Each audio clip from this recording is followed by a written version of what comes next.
it gives you hope. Like, it's what could be, the potential of what could be love, life, something to look forward to. I know, at least for my daughters.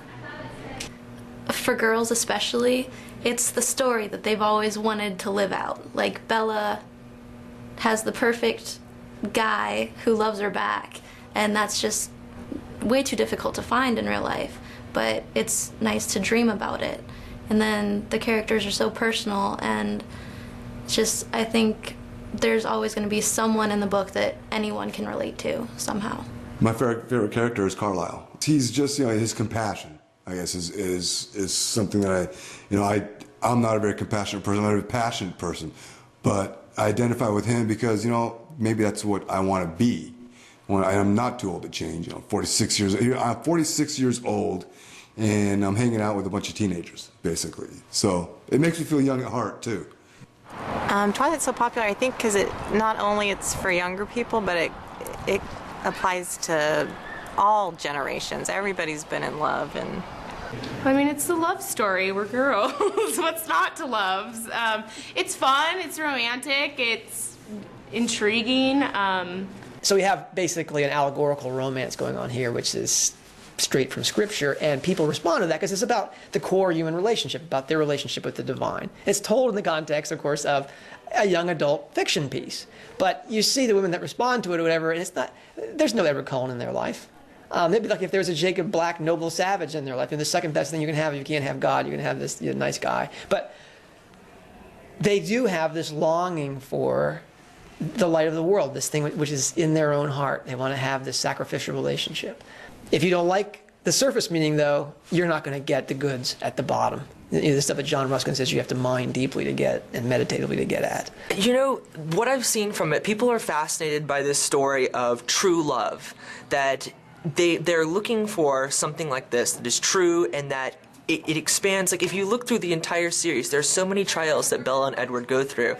But with each book, no matter what happens, Edward leaving in the second book or someone almost dying in the different books, it still prevails and it still works through. And people like seeing something that is true and that actually is strong enough to withstand all of these trials. And that's what seems to me to be the biggest overarching appeal of the book across everyone. Who doesn't love a good love story? Bella and Edward is the classic couple. Throw a little Jacob in there, get a little mayhem. Hello, perfect. You love it. Everybody loves it. So people just want that. What am I trying to say? I guess people just want just want to know maybe that there could be something like that out there. For my wife and I, she's noticed, she said to me after I read the books that I've noticed a change in the way you talk to me and treat me. And then for my daughter has been the biggest change. As girls grow up, they spread away from their father, there's not much in common. Well, with us, they brought us together. It's actually driven us closer.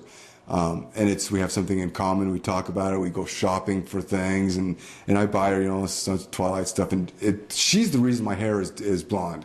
Naturally dark brown. And in February, I went to get a haircut from my sister, and I told Nina, my daughter, that she could do anything she wanted to my hair. And she said, "Dad, I want to see you blonde like Carlisle." I said, "Okay." And it's been this way since February, and I'm going to keep it until I get tired of it. Other people have said, "When are you going to get rid of it?" I said, "I like it, so I'm going to keep it."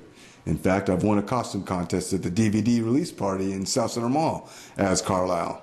So it's a great, like I said, it's a great story that people read it, and if take it to heart, listen to the message that's trying to be processed through there, and process that, and just it's open your heart to it, because it's a great story. It's a great story. There's a lot to grasp onto in Twilight, and it's basically like what you bring to Twilight that you then grasp onto something. People who are looking for love obviously read it and fall in love with Edward or Bella if you're a male. People who are looking for family, togetherness, closeness, they see the way the Cullens are, the way they stick with each other through hard times, and I think they identify with something there. Even like the small characters, the humans, the people who are arguably the 15th, 20th most important people, Charlie, they're still fascinating characters. They're still really interesting characters to read about, and you kind of feel like you know all these people by the end. And that's what they're all experiencing here. They come up to Forks and they feel like they're walking the same hallways that all these guys do. And the sheriff is walking around wearing a shirt that says Charlie Swan on it, I was told. And what's cooler than that? Why people come here, I don't know. But when they do get here, I think it speaks to the depth of their experience inside the books. I think there must be some sort of Eden.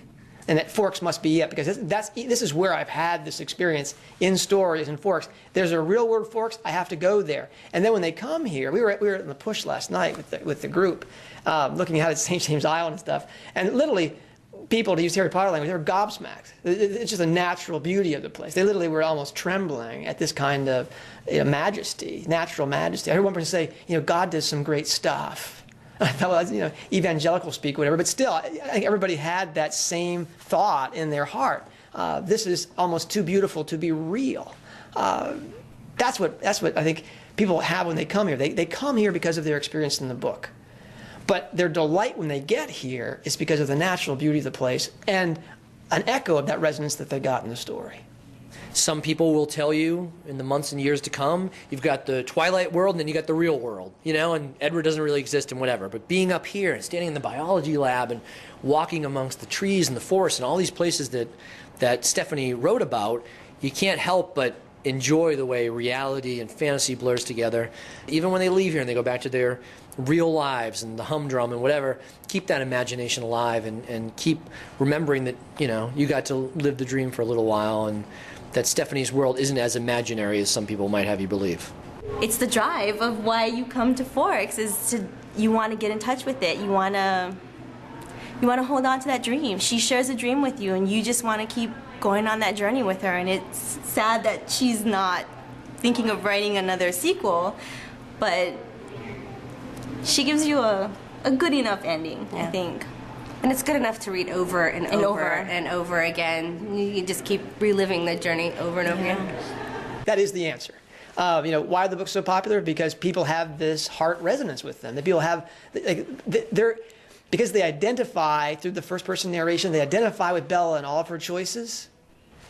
They're making those choices with her. They're going through this catharsis with her, and they're having this divinization experience. They're becoming these vampires or creatures of light, if you will, along with her. And so they're having basically a apotheosis, or becoming gods themselves in their primary imagination, again, as Coleridge would say. I'm not putting people down that have genre revulsion, except when they say that she's a bad writer. When they come after her and say, this is not just a matter of taste and I can't get this. They simply say that, no, these are stupid readers who have no taste, and their experience is not real. That's the part that just makes me do the, wow, can you really say that? That these people are having what they feel are really profound literary experiences, engagement with this text, and a resonance at their core of their being, that's not real. That's something that they're faking? I mean, how do you get around that? And so I look at people like Stephen King, who says he's a lousy writer. When he's a genre writer that for years was dismissed as just a horror thing, how does he get off saying that she doesn't know how to write? He said once before that if my book sells, I'm a good writer. Well, Stephanie Meyer is a great writer.